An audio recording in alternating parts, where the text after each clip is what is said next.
ನರಸಿಂಹರಾಜ ವಿಧಾನಸಭಾ ಕ್ಷೇತ್ರದ ಮಾಜಿ ಸಚಿವ ಹಾಗೂ ಶಾಸಕರಾದ ತನ್ವೀರ್ ಸೇಠ್ ಅವರು ನರಸಿಂಹರಾಜ ಕ್ಷೇತ್ರದಲ್ಲಿ ಸುಮಾರು 16.5 ಕೋಟಿ ವೆಚ್ಚದಲ್ಲಿ ವಿವಿಧ ರಸ್ತೆಗಳ ಅಭಿವೃದ್ಧಿಗೆ ಚಾಲನೆ ನೀಡಿ ಮಾತನಾಡಿದರು. ಬಜೆಟ್ ನಂತರ ಸಂಪುಟ ವಿಸ್ತರಣೆ ಸಾಧ್ಯತೆ ಇರುವ ಕಾರಣ ತಾವು ಸಹ ಸಚಿವರಾಗುವ ರೇಷ್ಮೆಯಲ್ಲಿ ಇರುವುದಾಗಿ ಹೇಳಿದ ತನ್ವೀರ್, ನರಸಿಂಹರಾಜ ಕ್ಷೇತ್ರದ ಮತದಾರರು ತಾವು ಸಚಿವರಾಗಲು ಬಯಸುವುದು ಸಹಜ. ಈ ಬಗ್ಗೆ ಮುಖ್ಯಮಂತ್ರಿಗಳು ಮತ್ತು ಹೈಕಮಾಂಡ್ ತೀರ್ಮಾನಕ್ಕೆ ಬದ್ಧರಾಗಿರುವುದಾಗಿ ಅವರು ಹೇಳಿದರು. ಮಾಜಿ ಮೇಯರ್ ಸಂತೋಷ ಸ್ವಾಮಿ ಎನ್ಆರ್ ಕ್ಷೇತ್ರಕ್ಕೆ ವಿಶೇಷ ಅನುದಾನ ನೀಡಿ ಎಂದು ಪತ್ರ ಬರೆದಿರುವ ಭಾಗ್ಯ ಪ್ರತಿಕ್ರಿಯಿಸಿದವರು, ಈ ಹಿಂದೆ 4 ವರ್ಷಗಳ ಕಾಲ ರಾಜ್ಯದಲ್ಲಿ ಬಿಜೆಪಿ ಆಡಳಿತ ಇತ್ತು. ಆವಾಗ ಸಂದೇಶವನ್ನ ಈ ಕ್ಷೇತ್ರಕ್ಕೆ ಕೊಟ್ಟಿದ್ದರು ಎಂದರು. ಲೆಕ್ಕ ಕೊಡಲಿ, ನಂತರ ನಾನು ನನ್ನ ಕ್ಷೇತ್ರಕ್ಕೆ ಎಷ್ಟೊಂದು ದಾನ ತಂದಿದ್ದೇನೆ ಎಂಬುದನ್ನ ಹೇಳ್ತೀನಿ ಎಂದರು. ಈ ಸಂದರ್ಭದಲ್ಲಿ ಕಾಂಗ್ರೆಸ್ ಮುಖಂಡರಾದ ಕೆಸಿ ಶೌಕತ್ ಪಾಷಾ, ಸೈಯದ್ ಇಕ್ಬಾಲ್, ಪಾಹೇನ್ ಶಾ ಅಹಮದ್, ಪ್ರದೀಪ್ ಚಂದ್ರ, ಶ್ರೀಧರ್, ಸತ್ಯರಾಜ್ ಸೇರಿದಂತೆ ಅನೇಕರು ಉಪಸ್ಥಿತರಿದ್ದರು. TS Shashikant, NKS TV 4 news, Mysuru. Narasimharaja ಕ್ಷೇತ್ರ ವ್ಯಾಪ್ತಿಯ ಬಹುತೇಕ ಬಡಾವಣೆಗಳಿಗೆ ಸಂಬಂಧಿಸಿದಂತೆ ರಾಜ್ಯ ಹಣಕಾಸು ಆಯೋಗದ 2024-25 ಸಾಲಿನ ಆರ್ಥಿಕ ನೆರವು ನಮಗೇನು ಸಿಕ್ಕಿದೆ, ಅದರಲ್ಲಿ ವಿಶೇಷವಾಗಿ ಒಳಭಾಗದ ರಸ್ತೆಗಳಿಗೆ ಆದ್ಯತೆಯನ್ನು ಕೊಟ್ಟಿದ್ದೇನೆ. ಮುಖ್ಯ ರಸ್ತೆಗಳಿಗೆ ರಾಜ್ಯ ಸರ್ಕಾರದ ವಿಶೇಷ ಅನುದಾನ, ಬೇರೆ ಬೇರೆ ಬಾಬ್ತು ಬಂದಂತಹ ಅನುದಾನಗಳಲ್ಲಿ ಮುಖ್ಯ ರಸ್ತೆಗಳಿಗೆ ನಾವು ಗಮನ ಕೊಟ್ಟಿದ್ದಂತಹ ಸಂದರ್ಭದಲ್ಲಿ ಈ ಬಾರಿ ವಿಶೇಷವಾಗಿ ಒಳ ಭಾಗದ ರಸ್ತೆಗಳಿಗೆ ಸಾರ್ವಜನಿಕರಿಗೆ ಅನುಕೂಲ ಮೂಡಿಸುವಂಥದ್ದಕ್ಕೆ ನಾವು ಈಗಾಗಲೇ ಕೆಲಸ ಪ್ರಾರಂಭ ಮಾಡಿದ್ದೇವೆ.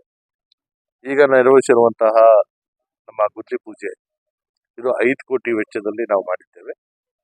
ಅದು ಸುಮಾರು 4 ವಾರ್ಡ್ಗಳಿಗೆ ಸಂಬಂಧಿಸಿದಂತೆ ಹೆಚ್ಚಿನ ಆದ್ಯತೆ ನಮ್ಮ ವಾರ್ಡ್ ನಂಬರ್ 34ಕ್ಕೆ, ಯಾಕಂದರೆ ಅದು housing board layout, MUDA layout, ಖಾಸಗಿ ಬಡಾವಣೆ, ಇದು ಸ್ಲಮ್ ಬೋರ್ಡ್ ಬಡಾವಣೆಗಳು ಇದೆಲ್ಲ ಸೇರಿರೋದ್ರಿಂದ ಒಳಭಾಗದ ರಸ್ತೆಗಳಿಗೆ ಸುಮಾರು 1,80,00,000 ಇಲ್ಲಿ ಖರ್ಚಾದರೆ ಬೇರೆ ಕಡೆಗೆ ನಾವು ಅದನ್ನು ಖರ್ಚು ಮಾಡಿ 5 ಕೋಟಿಗೆ ಒಂದು ಪ್ಯಾಕೇಜ್ ಮಾಡಿ ಇವತ್ತು ಕೆಲಸ ಶುರು ಮಾಡಿದ್ದೀವಿ. ಒಟ್ಟಾರೆ 5 ಕೋಟಿ ಇವತ್ತಾಗಿದೆ.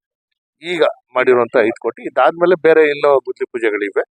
ಅದನ್ನು ಇವತ್ತು ಒಟ್ಟಾರೆ ಸುಮಾರು 16.5 ಕೋಟಿಗೆ ನಾನು ನನ್ನ ಕ್ಷೇತ್ರ ವ್ಯಾಪ್ತಿಯಲ್ಲಿ ಕಾಮಗಾರಿಗಳಿಗೆ ಚಾಲನೆ ಕೊಡ್ತಾ ಇದ್ದೀನಿ. ಬಜೆಟ್ ನಂತರ ಸಚಿವ ಸಂಪುಟ ವಿಸ್ತರಣೆ ಆಗ್ತಾ ಇದೆ ಅನ್ನೋ ಮಾತಿದೆ. ತಾವು ಸೀನಿಯರ್ ಇದ್ದೀರಿ, ತಮ್ಮ ನೋಡಿ, ಸಚಿವ ಸಂಪುಟದ ವಿಸ್ತರಣೆ ಅದು ಪಕ್ಷದ ವರಿಷ್ಠ ತೀರ್ಮಾನ ತಗೋಬೇಕಾಗುತ್ತೆ.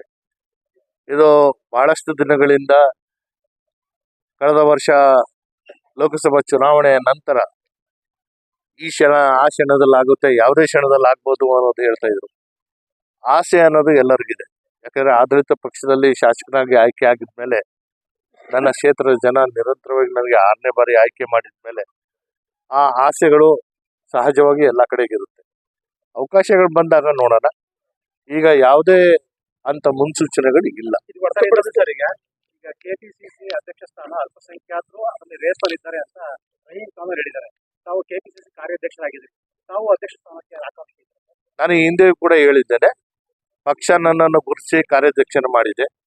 ಅಧ್ಯಕ್ಷರ ಸ್ಥಾನಕ್ಕೆ ನಾನು ಆಕಾಂಕ್ಷಿ ಅಲ್ಲ.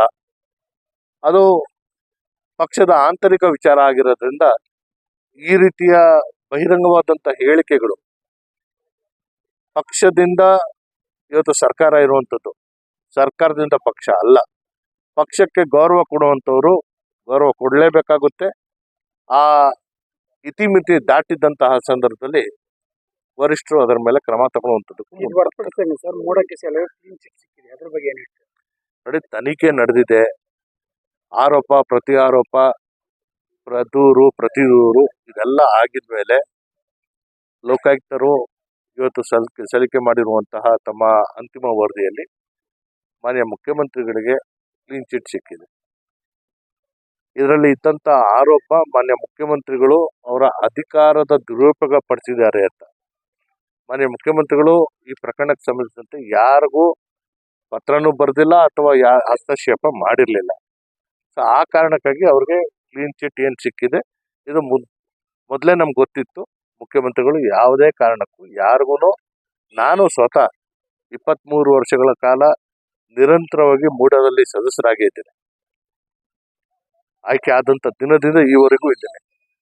ಯಾವುದೋ ಒಂದೇ ಒಂದು ಕ್ಷಣನೂ ಕೂಡ ಮುಖ್ಯಮಂತ್ರಿಗಳು ನಮ್ಗೆ ಯಾರಿಗೂ ಫೋನ್ ಮಾಡಿ ಇಂಥ ಕೇಸ್ ಇದೆ ಮಾಡಿಕೊಡ್ರಪ್ಪ ಅಂತ ಹೇಳಿಲ್ಲ.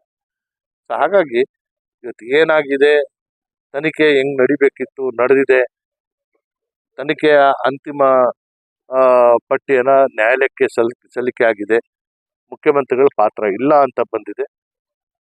ಹಾಗಾಗಿ ನಾವು ಇದಕ್ಕೆ ಹೆಚ್ಚಿನ ವಿಶ್ಲೇಷಣೆ ಮಾಡಿ ಮಾತಾಡುವಂಥದ್ದು. ಸರ್,